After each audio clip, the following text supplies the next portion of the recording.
बिस्मिल्लाहिर्रहमानिर्रहीम। आज हम बात करेंगे यूनिट वेक्टर की।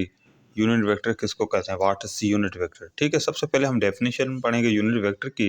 A vector which has unit magnitude, वो वेक्टर जिसका मैग्नीट्यूड क्या हो, यूनिट हो। दूसरी डेफिनेशन भी मैंने लिखी हुई है, a vector whose magnitude is unity, वो वेक्टर जिसका मैग्नीट्यूड क्या हो, यूनिटी हो, 1 के बराबर हो, तो उस वेक्टर को हम क्या कहेंगे, unit vector. It is a represents direction only, ये हमेशा डायरेक्शन को शो करता है। ठीक है, और it is not basic vector, हम ये नहीं कह सकते कि ये बेसिक वेक्टर है। अगर यूनिट वेक्टर का मैग्नीट्यूड 1 है तो इसका मतलब ये नहीं है कि ये बेसिक वेक्टर है। ठीक है, ये मेन पॉइंट है। और इट इज़ ऑब्टेन, ये कैसे हमको मिलता है unit vector, when any vector, कोई भी वेक्टर हो, divided by its magnitude, vector को उसके मैग्नीट्यूड से डिवाइड करो तो हम लोगों को क्या मिलेगा, यूनिट वेक्टर। उसको पढ़ने का तरीका जो है वो इस तरह है, ये जो यूनिट वेक्टर की सिंबल है, A read as A cap or A carat.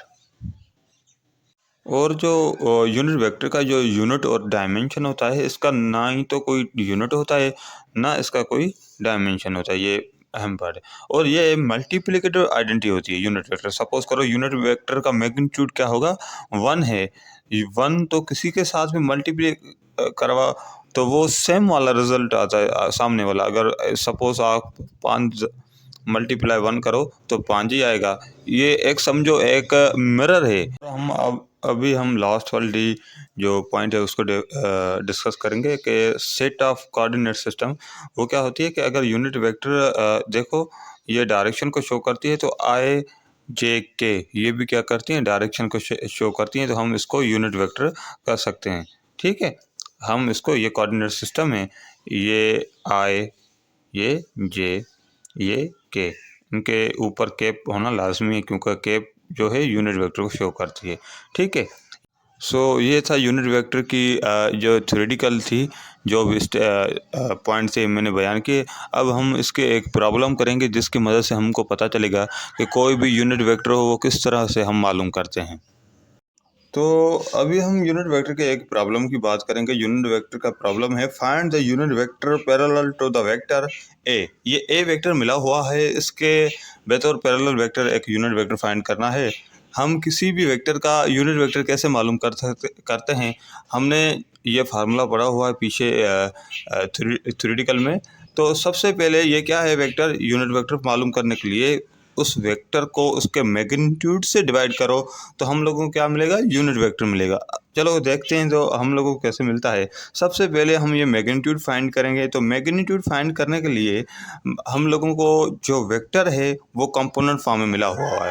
ठीक है, जो वेक्टर है वो कंपोनेंट फॉर्म में मिला हुआ है। तो देखो, ए वेक्टर है 3i एंड 6 + 6j -2k। ठीक है, तो अगर ये फार्मूला है मैग्नीट्यूड का, हमने यहाँ वैल्यू पुट किया, एक्स की जगह 3 और वाई की जगह जे मीन्स, और वहाँ 6 और प्लस माइनस, जो ये माइनस है वो है ये -2 स्क्वायर, ये होल स्क्वायर है अंडर रेडिकल में। ठीक है, जब मॉड ऑफ ए मालूम किया, यानी मैग्नीट्यूड वेक्टर का ए मालूम किया, तो हमको वो उसका आंसर मिला 7। ठीक है, कैलकुलेशन आप कर लीजिएगा।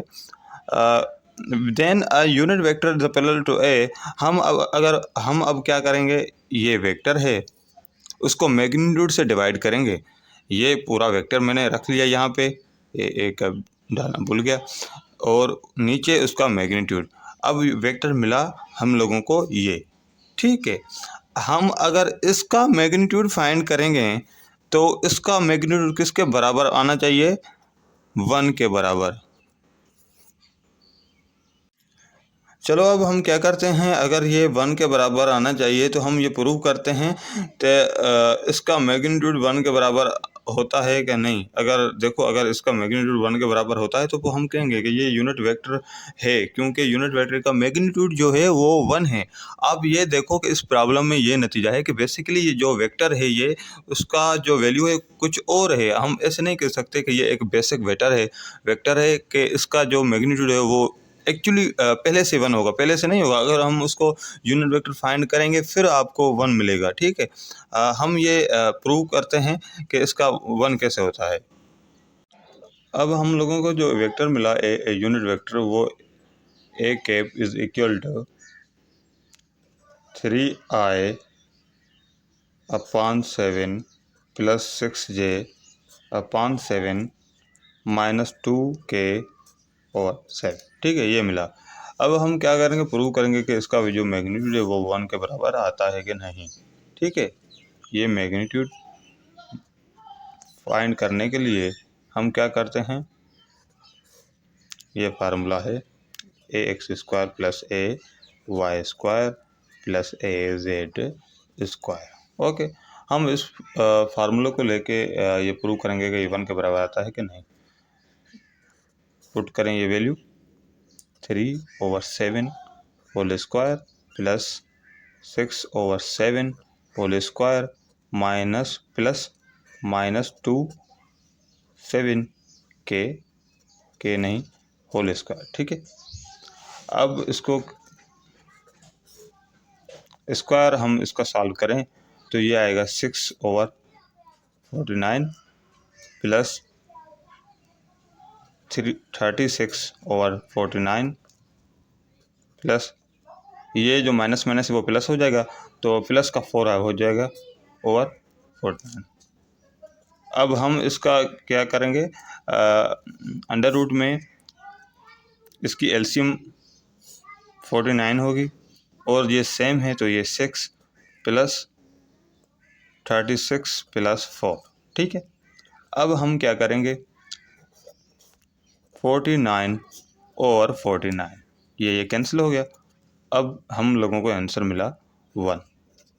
ठीक है, ये यूनिट वेक्टर का हम लोगों को इस प्रॉब्लम से ये पता चला कि यूनिट वेक्टर का जो मैग्नीट्यूड होता है वो 1 के बराबर होता है। ये हो गया प्रूफ।